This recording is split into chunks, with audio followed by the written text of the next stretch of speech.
In the 1430s, Florence was less Renaissance masterpiece and more a sprawling, chaotic construction site that smelled of wet lime, mule poop, and the dangerous scent of individuals deciding they could think for themselves. At the center of it all stood Filippo Brunelleschi. Filippo had an engineer's mind, an artist's vision, and a serious problem with authority.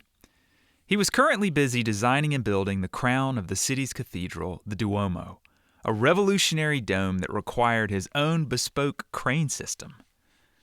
But while the public marveled at the rising skyline, the experts were fuming. In 1434, instead of sending a letter of commendation, they sent the brute squad. Brunelleschi, the man literally raising the city's soul and skyline, found himself in a damp cell, contemplating the reality that disrupting industry didn't get you a VC check, just a bowl of gruel and a roommate named Rats. The crime? He refused to share his new ideas with the guilds. Brunelleschi was a true engineering revolutionary, but he also had a radical entrepreneurial impulse that defied Florentine dogma. He believed his ideas were just that, his ideas, and that he shouldn't have to hand them over to the local cartel, the Arte dei Maestri di Pietra e Legname, the stonemasons and woodworkers guild. In the 1400s, the guild was straightforward. They owned the craft. You didn't. If you wanted to work in their trade, membership was mandatory. These were not casual networking clubs. They were the medieval equivalent of an HOA run by the Sopranos. They didn't just want your dues, they wanted a proprietary lien on your imagination. Make shoes? Join the Calzolei Guild. Carve steaks? Bacai Guild. Heal the sick? Speziali Guild.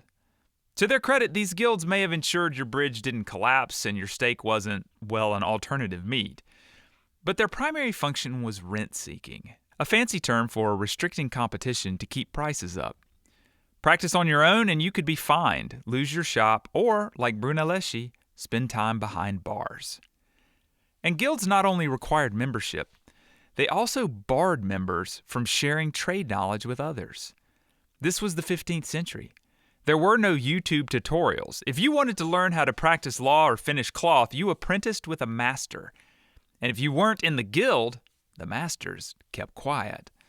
Loose lips don't just sink ships, they mangle monopolies. So knowledge and skills were communal goods that belonged exclusively to the guild. You didn't own your ideas. The irony is that the guild's obsession with secrecy revealed just how valuable your know-how could be. When rules violently forbid you from sharing something, you start to wonder, hold up, there must be something to this. Brunelleschi certainly thought so. He believed as the author and the inventor of his techniques and devices, he had a claim to their worth. He had a sense of ownership that feels obvious to us now, but was radical and offensive to the gatekeepers of the Renaissance. Fortunately for Brunelleschi, some government officials were questioning those gatekeepers too. In 1421, a few years before his stint in the clink, Brunelleschi tried something unprecedented. Instead of appealing to a guild, he petitioned the Florentine state for exclusive rights to his boat design. Not just any boat, the monster, Il Badalone. This wasn't a gondola. It was a marble-hauling beast and a giant wooden middle finger to anyone that thought progress was a committee meeting decision. Brunelleschi argued to the state that protecting his invention from copycats would spur him to higher pursuits and would ascend to more subtle investigations. Give me a pathway to profit, and I'll invent more really cool stuff. Florence, hungry for economic growth and concerned about guild secrecy suppressing new ideas, agreed. They granted Brunelleschi a 3-year exclusive right to his monster. And just to show you they were serious, they promised that if anyone built a bootleg version, they would burn it to ashes. Set aside the government-sanctioned arson and the irony of protecting your liberty by destroying someone else's property, and notice the massive historical pivot. The Florentine state was experimenting with a radical new concept, granting temporary monopoly privileges to an individual instead of a group. Now, let's not get ahead of ourselves. Florence had not declared that ideas are property. The Republic had simply discovered a pragmatic economic weapon. They realized that granting temporary exclusivity to an innovator could coax knowledge into the open, spurring innovation and progress. It was a brilliant bargain. You take the risk of inventing something and we will protect you from copycats so you can cash in. In exchange, your invention operates in the open and eventually the public gets the blueprints. Florence had stumbled upon an approach that would animate copyright and patent concepts for centuries to come.